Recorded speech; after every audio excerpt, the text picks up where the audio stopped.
Thank you very much for that, Professor Williamson. Well, looking at my watch and looking at the schedule that I was provided, obviously we have much more time for discussion than we had thought. So the floor is now open. May I ask those who want to ask questions, are they supposed to come up here? Are they going to come up here, Tonette? Yes. Okay, and can you please give your name and the organization before you ask the question? Anyone? Or are we still mulling over the thoughts that we got from the lecture? Oh, okay, DJ.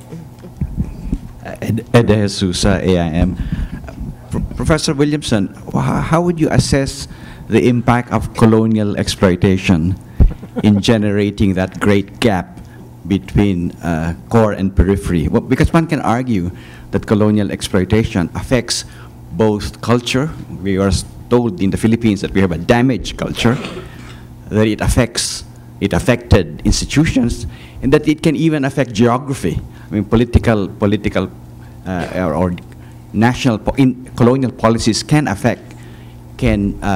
in fact can impose limits on the advantages of the geography of a country. Thank you. DJ, absolutely. Absolutely, it matters.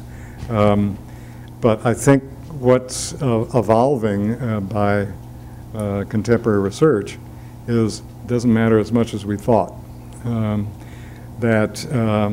Yes, it's true. For example, the French imposed absolute restrictions on the production of manufacturers in Indochina. But would Indochina have produced any of those things without those restrictions, given that they're much more inefficient in doing this than were the Europeans? I think not, and most of the literature is drifting into that direction. It's kind of an unpleasant conclusion. Because it means we can't blame the Brits or the Iberians anymore. We have to blame ourselves.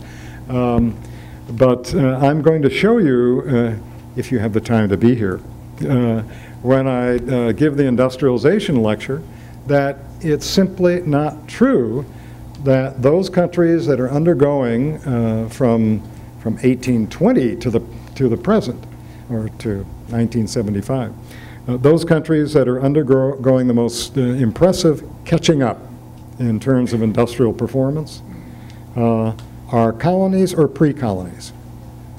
They are not those that have autonomy, on average, in the data. I'm not saying it doesn't matter, but it doesn't leave as big an imprint as we have always thought was true.